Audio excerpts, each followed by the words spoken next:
So welcome to WebAssembly Beyond the Browser, a better way to build extensible software.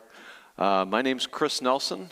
I am the co-founder of Launch Scout. We are a custom app development shop out of Cincinnati, Ohio. You can find me on Blue Sky there and GitHub as well. I'm pretty easy to find. So what are we going to be talking about today? Mainly, we are going to be talking about WebAssembly components. We're going to talk about what they are and why they're important. We're going to go into building and running them. We're going to talk about some use cases or some common problems that we run into in development and how WebAssembly components are a pretty good solution to those problems. And then just at the end, I'm going to touch on the future of some things that are coming down the pike. All right, so before we can talk about WebAssembly components, we kind of need to start with like, what is WebAssembly and some challenges that it has. So most of you probably have already heard of WebAssembly, but at its core, it's a virtual machine instruction format. It's designed to give you near native execution speed.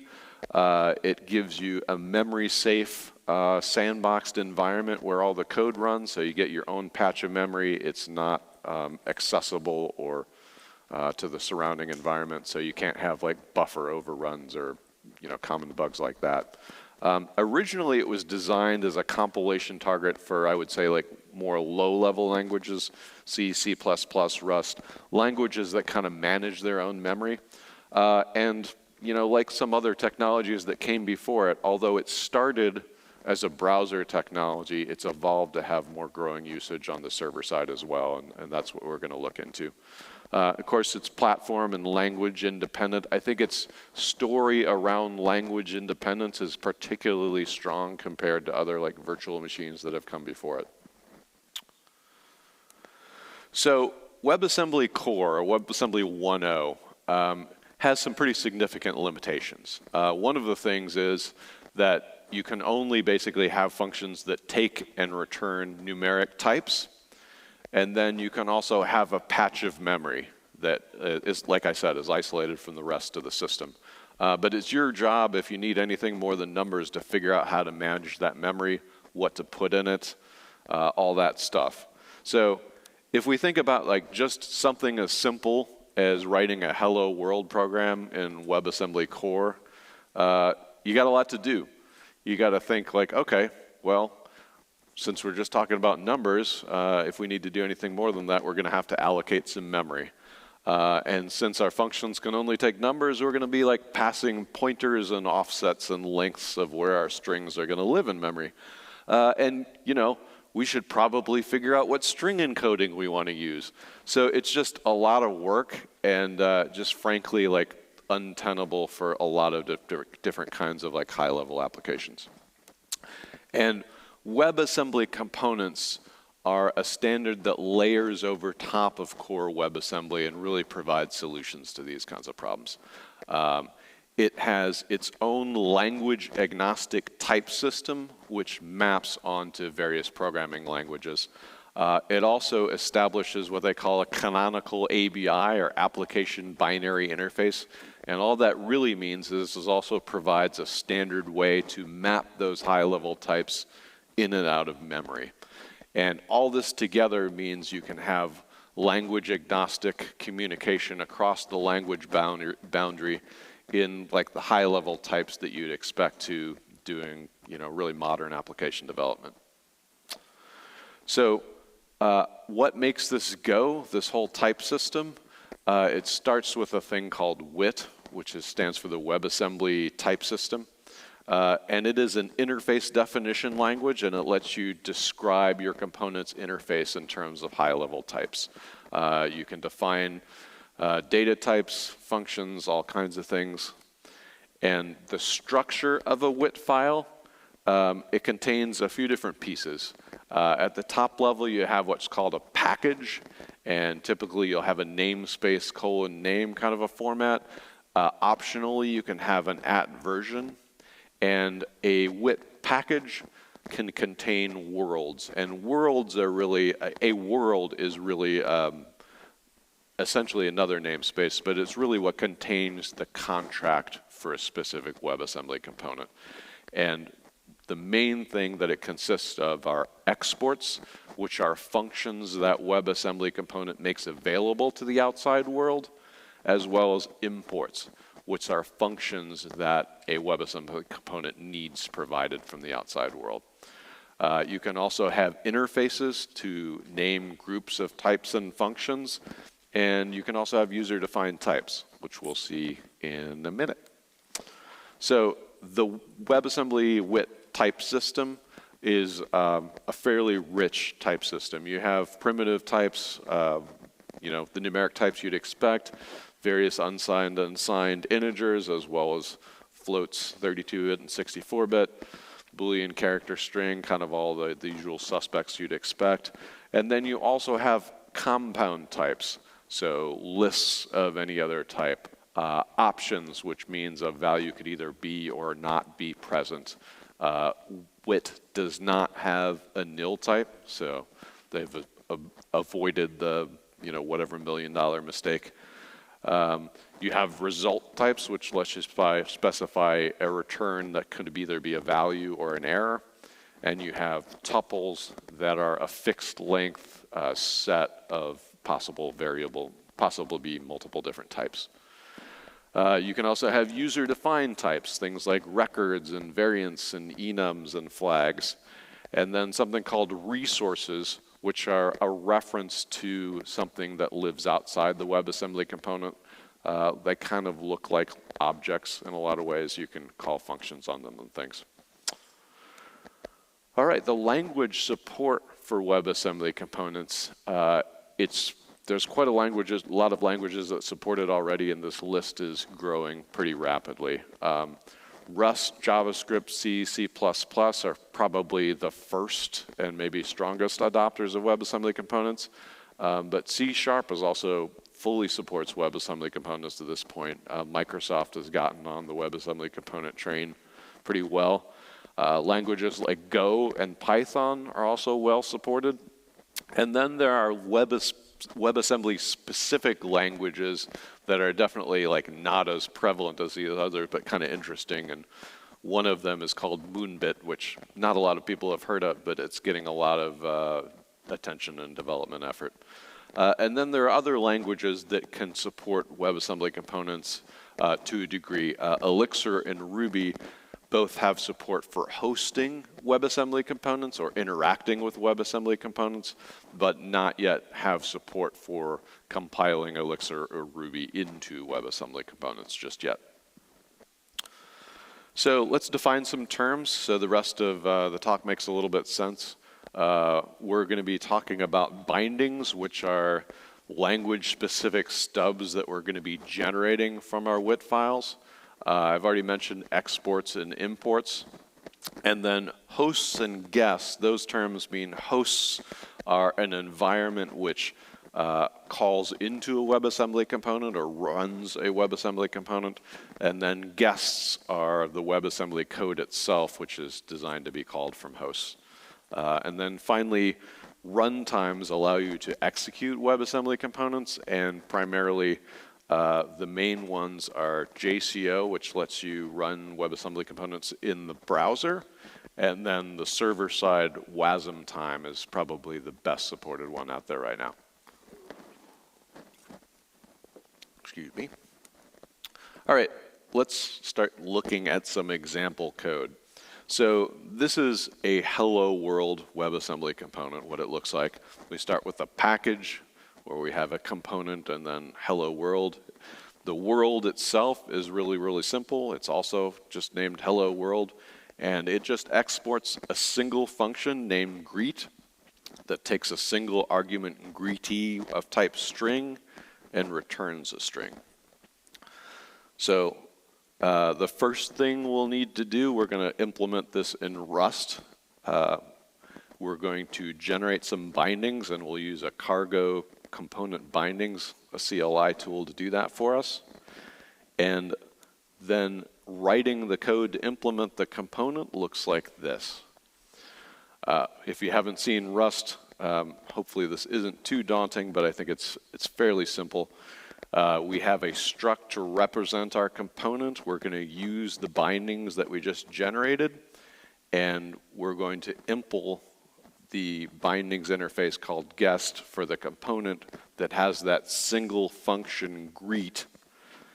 And the implementation of it here is really simple. We're just saying hello from Rust with our greetie. And then finally, we just export at the bottom. And building the component looks like this. We just call the cargo component build command. And now we need to run our component, so we need a runtime. And we're going to start with just leveraging JCO, which will let us run our component right in the browser. JCO is the JavaScript tool chain for WebAssembly components. It can handle both hosting and guesting.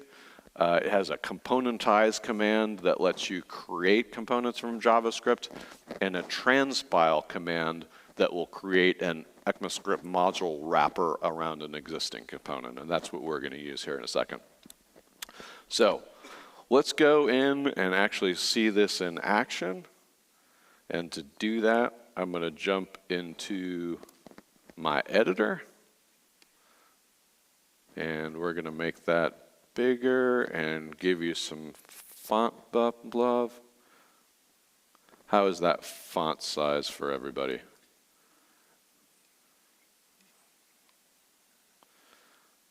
I'm going to go into the right directory, which is hello world. And we're going to look at our Rust code. And we're just going to make a small change to prove that we can. It knows I've been practicing there.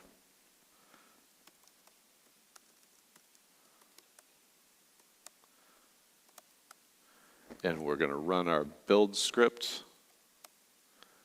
And just to show you what's going on in that build script, it's going to run cargo component build, and it's going to run the transpile command to generate the JavaScript bindings.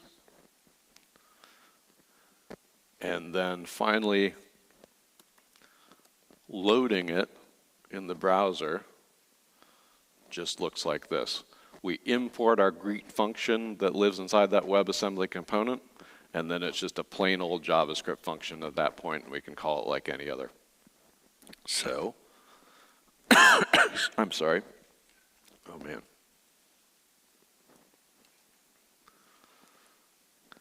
We've got our component running in the browser. All right. So, let's move along. So let's talk about imports. So far we've just seen an exported function, but let's talk about importing functions next. So imported functions can either come from the host environment, or they can be provided by another component. And when they're provided by another component, that's called component composition. And we're going to look at an example of that now. We're going to change our hello world to now actually have another function that it needs called additional greeting. And that's just a function that returns a string and doesn't take any arguments. And as before, we're exporting our greet function. So, excuse me. Man, I don't suppose there's a water bottle over there anywhere. Oh man, I should have thought of that. I'm really sorry, you guys. My voice is going to give out if I don't get some water though. This is a component that exports the additional greeting function, and what we're going to do is we're going to compose that with our original hello world that needs an import of an additional greeting function. And we're going to do that in Go because we haven't seen that yet. This is what it looks like to build our bindings in Go. Oh man, I'm sorry about that. We run our with-bindgen go command that specifies what world we're talking about and takes, oh man, you are a lifesaver. Thank you, buddy.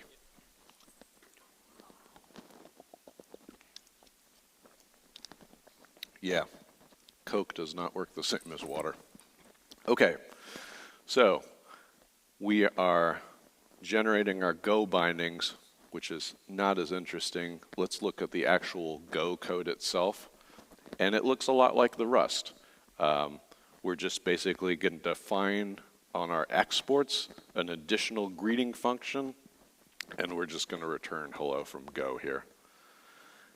But to be able to compose that component with the other component, we're going to use a tool called WAC, or the WebAssembly Composition tool.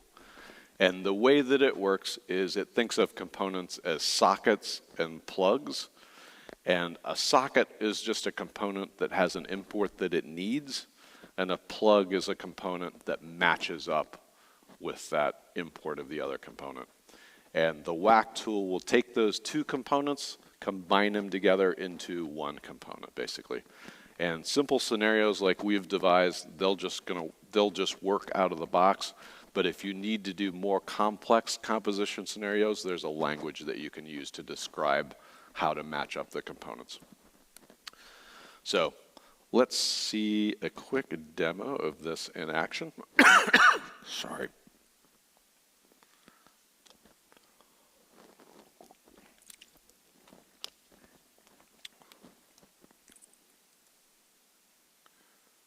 We're going to go into our additional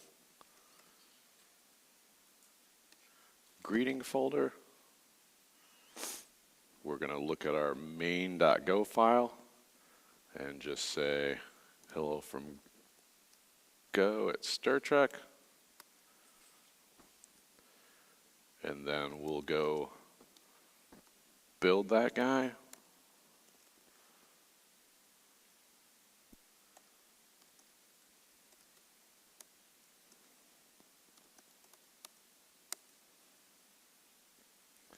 That will create a new version of that component.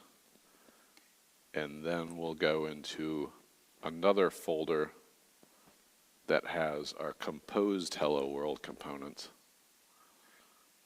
And just to show you what that looks like implementation-wise, that greet function, we now have available the additional greeting function that we've imported, and we can just call it and tack it onto our string. And the build script for this guy is just going to run that tool to stick those two components together.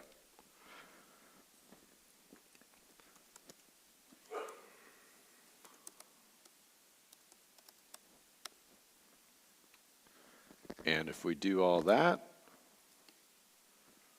we should be able to see our demo over here. And now we have Rust and Go all combined into one Uber component, and we're just loading in our browser the same way as before. So that is component composition. All right, so I thought this talk was about beyond the browser, and so far we've only seen examples running inside of the browser. So let's fix that. And to do that, we need to talk about something called WASI. WASI is the WebAssembly System Interface, and it's a standard for WebAssembly to be able to communicate with the outside world. And it's really what we need to be able to run WebAssembly outside the browser.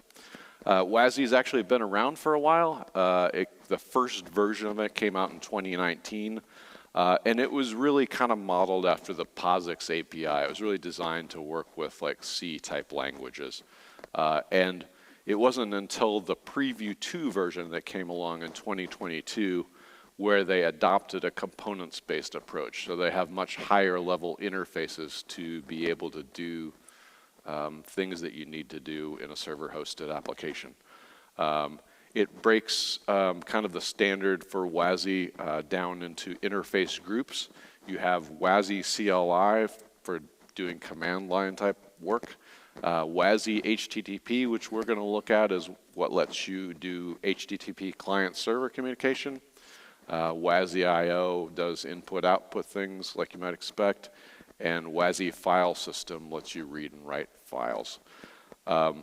Important thing to point out about WASI, the security model for WASI is you have to grant explicit permissions to do anything. So it's zero privilege by default. And the way that you grant permissions is specific to your runtime, but you need to grant permissions for the components to be able to do any of these calls. So let's actually take our component and serve it over HTTP. And this is what it looks like to do that. We're going to take our greet function that we already have, and we're just going to serve it up. And so what we're going to do is we're going to import our greet function from the other component, and that includes statements, as we're going to include the WASI HTTP proxy world. And what is inside of that guy, this is a greatly simplified version of it because there's a lot in there, but the parts that we care about for our example, we have an incoming handler interface. We're going to use some types for an incoming request and an outgoing response.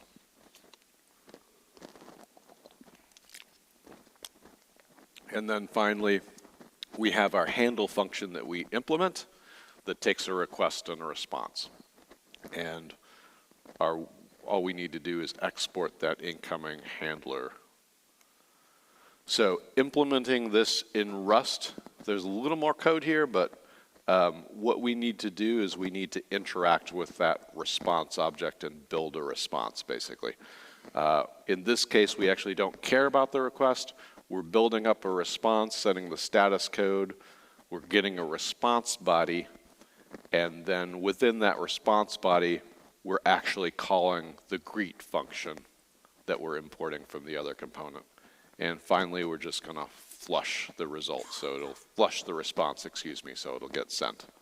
So a few moving parts here. It's a bit of a low-level interface. There are some other libraries that abstract over it and make it a little bit easier to deal with.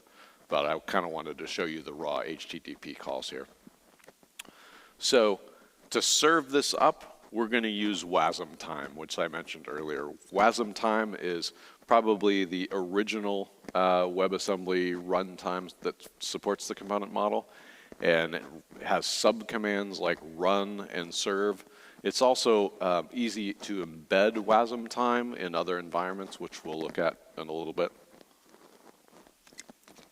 But to start with, we're going to use WASM time serve to serve our component. So let's see this in action and go back over to our editor.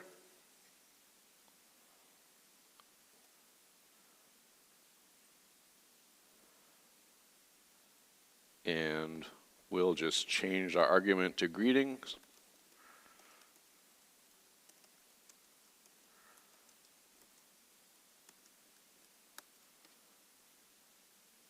And then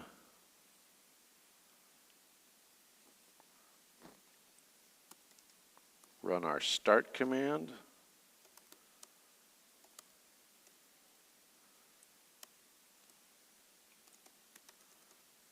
Which will build our component, make a component that's composed of the HTTP server and our hello world guy, and serve it up on port 8081. And then finally, if we look at it in the browser, you can't see because my font's too small, but we've got our original component served up over HTTP.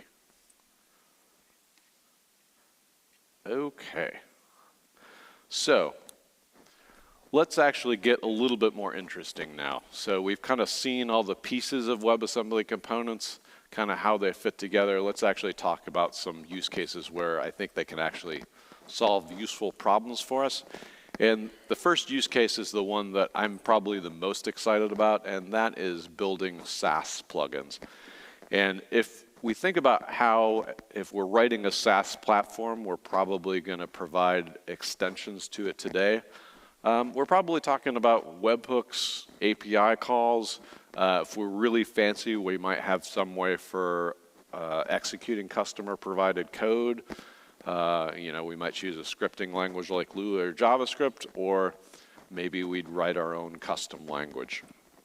And all these approaches kind of have some drawbacks to them.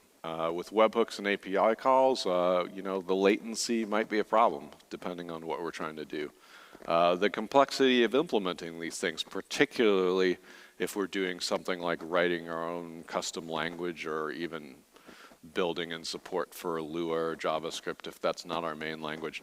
There's a lot of work to do, documentation, and then whatever language we end up choosing, you know, that's the language our customers have to use unless we want to go through the extra work of supporting multiple languages. It's just a lot to do. And so my idea here is that WebAssembly components are going to provide a better solution to this problem. We're going to be able to have customers provide code in the language of their choice and not our choice. And we're going to be able to run it in a safe, sandboxed environment where we precisely control the privileges in terms of what that code can and cannot do. And to show, I think, how this can work in practice, I've made a little demo. So I vibe coded an e-commerce platform in Elixir that I just called WASM Commerce. And let's jump in and see what that looks like. I literally basically just told Cursor, please make me an e-commerce platform, and this is what it came up with. It was actually kind of surprising. So we can go and bump that a little bit. Create an order, choose a customer, order some things. Yeah, we already did that one. Let's do that one. And create our order. And right now, it's still running my compiler. So, okay. Right now we have the shipping set at $5. And what we want to be able to do is add our own custom shipping logic. So we'd like the customer to be able to provide the logic to do that shipping calculation for us. So if you think about this, we're going to need to have that appear on the screen immediately. So if we're talking about like webhooks and API calls, the latency just to do that's probably going to make that untenable. We can't like have it call out somewhere and hope they call us back with the amount of the shipping and then just like not displaying anything on the screen. That would be terrible. So what we're going to do is we're going to make a shipping calculator WebAssembly component. And the process that we're going to do that, we're going to create our WIT interface to specify what a shipping calculator needs to do and look like. We're going to implement the component, and then we're going to call it from within our SaaS platform. And to do all that, I'm going to jump over to the WASM Commerce code. I'll make that bigger. How is that okay font size wise? Seems like it. So we are going to start looking at the WIT interface. Let me hide that sidebar, we don't need that. And so the WIT interface for our shipping calculator, there's definitely more going on here. But we're still just exporting a single function. So that single function is calculate shipping, and it's going to get an order of type order, and it's going to return unsigned 32-bit integer, which is just going to be the cents for the shipping. So an order is a record, which we haven't seen yet, but I think is fairly straightforward. It's just fields and values. So our order has an ID, status, total cents, and then customer and line items, which use other types. So a customer is of type customer. A line item is a list of type line item. And our customer type looks like this. We've got an ID, name, email, and then a bunch of optional strings, phone, address, city, state, zip. So line item and product are fairly easy to understand. So let's actually go to the next step and actually implement a shipping calculator based on this interface. So we're going to implement this component in JavaScript because we haven't seen what that looks like yet. And we'll do that here. And the nice thing is it's just going to be like plain old JavaScript. So we're just going to export a function. It's going to realize that JavaScript does camel case and do that conversion for us.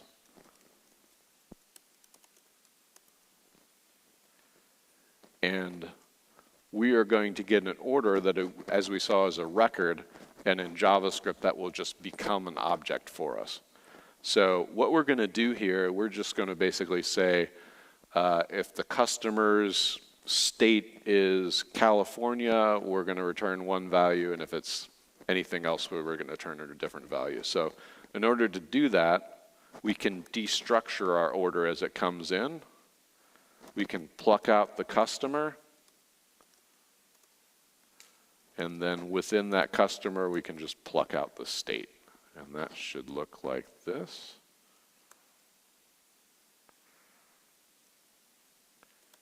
And then we can just say the state's California, return, I don't know.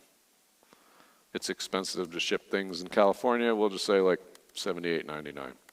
I know that's ridiculous, but otherwise, we'll say $2. All right. So the next thing we want to do is build our component.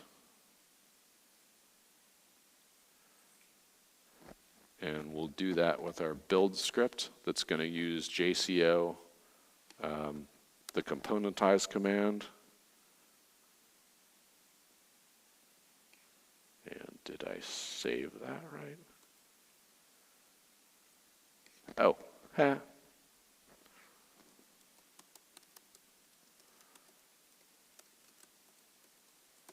I named it wrong.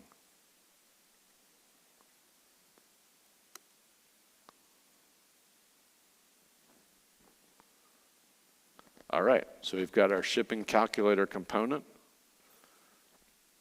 And now we're going to change our Elixir code to call it. And I'm going to comment out the hard-coded version. Oh, I've already done that.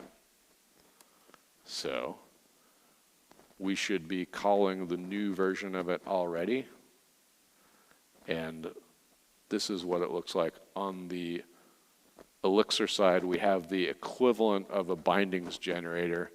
And basically, we have a module where we're using a library called WASM, which is going to load our component and delegate the calculate shipping function to our WebAssembly component. And so what we should be able to do is just restart that guy.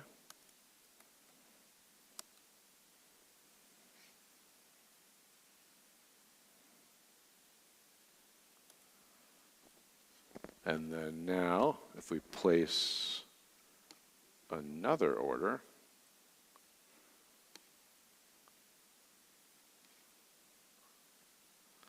what we should be able to see is if we choose somebody from California,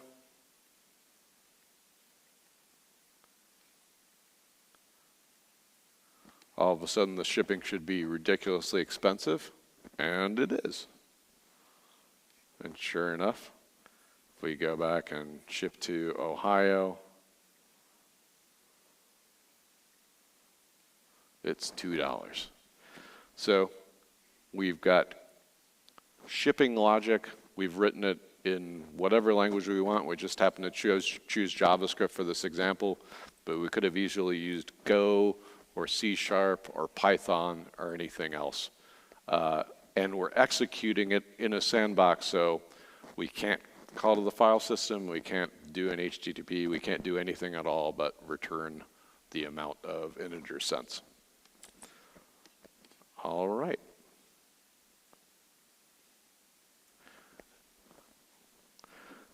So we just did that. So to actually take this to the next level and put this in production, there's a couple of things that we would need to do that I've left out just for simplification purposes. Obviously, we'd want a way for the customers to provide that component. I just left it on the file system for now, and I'm just loading it directly. So we'd really want a way for the customer to upload that component. Maybe there'd be an upload screen, but more likely we'd probably end up building a CLI tool for them to use to maybe even build the component, but certainly like send it to us so that we can store it where it needs to go. We'd also probably have some code that we need to fetch and load the component instances specific to a customer. We might have a pool of them, running in memory or something like that. So there'd be some more complexity that we need to build out for an actual production environment. But I think these problems are relatively straightforward to solve. There's some pretty good ways to do it in Elixir, and I'm sure, whatever environment you guys are using, there's probably solutions to those kinds of problems already that you can reach for. All right, so that's the SAS plugin use case. Let's talk about the use case that's probably the farthest along in terms of people actually doing it in production, and that is the idea of using WebAssembly components to replace containers. Docker containers are great. I use them all the time. They're really, really portable, which is awesome, but you're really like bundling an entire operating system to build them, and that's kind of a lot. And it also critically, in some cases, depending on what you're doing, makes them slow to start. That might not be an issue for you, but there are certain environments where it definitely is.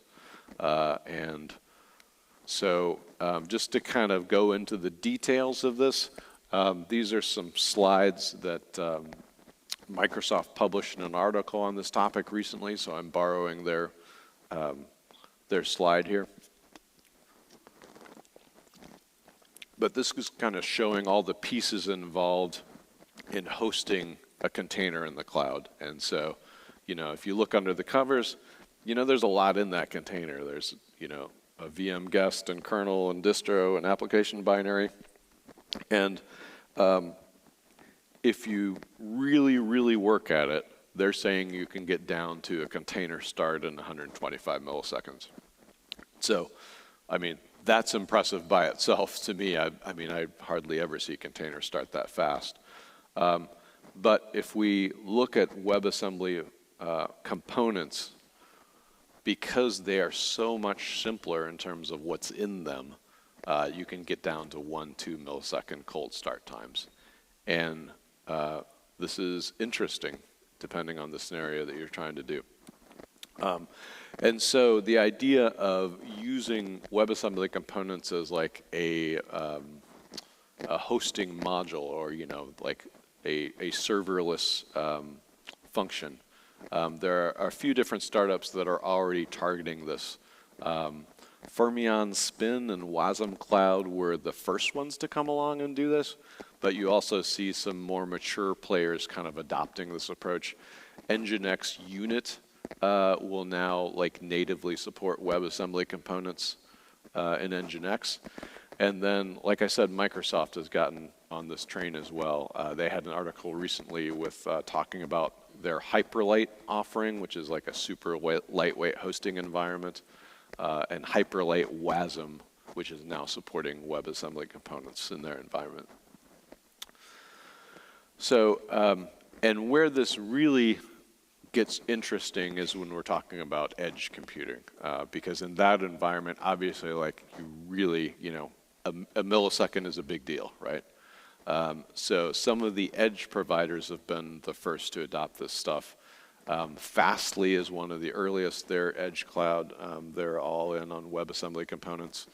You also have Akamai partnering with both Fermyon and WASM Cloud to be able to support WebAssembly components at the edge. And then you have startups that like this is specifically what they do. Edgy is one of them, where Edgy is all about building an edge cloud where instead of having to call like 10 different libraries to do page tracking in different ways, they're trying to consolidate all that, and they're using WebAssembly components to do it. So let's actually see what this looks like. This is my only demo that like relies on the internet, so we're going to see how that goes. I'm tethered to my phone, and we'll just like give this a shot. But if we bounce over to our editor again, not that one,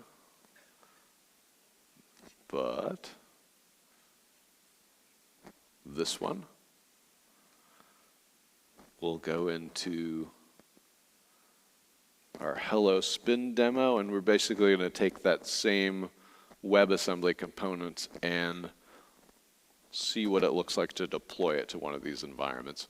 So Spin is it's open source, but they also have like a hosting environment that you can pay for, although they do have a free version, and that's what we're going to use. And the way Spin works is they have a configuration file that's a TOML file. And this is what a Spin application looks like.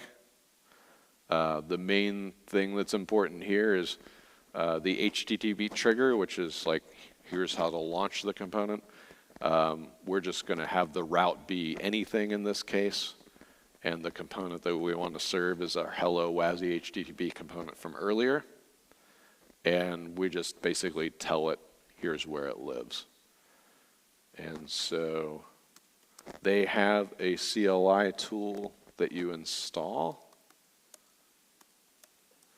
And so what we should be able to do, if the internet gods are in our favor, is take that component and just do spin deploy on it.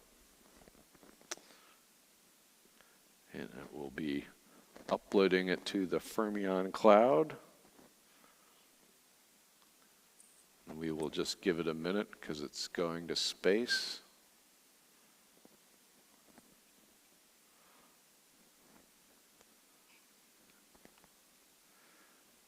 And come on, buddy, you can do it.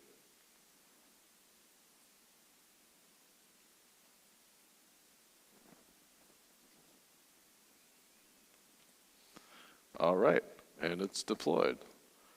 So we can go over, it's going to give you like an application management URL, and then the URL that it's actually deployed to.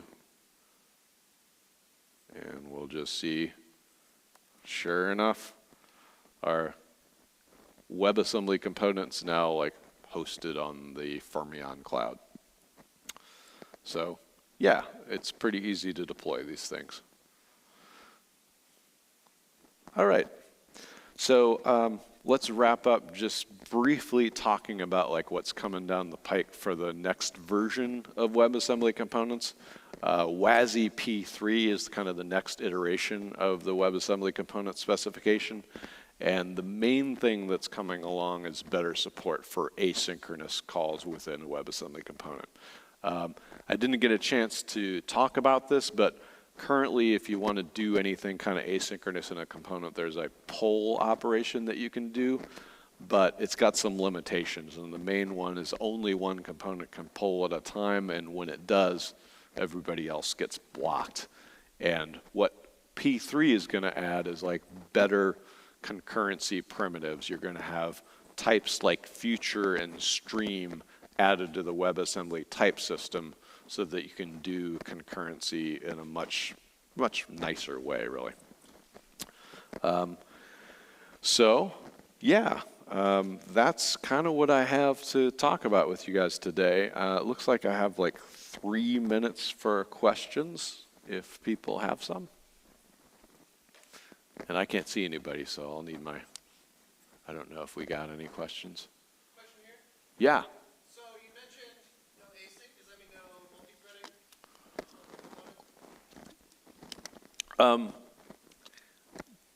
Kind of. So yeah.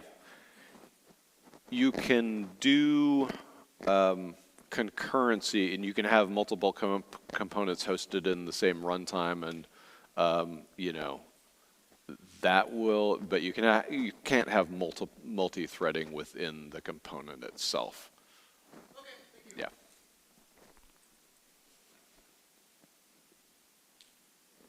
Anybody else? All right. Well, I'm happy to talk more about this stuff. Just come find me. I'll be around for a little bit. Thanks.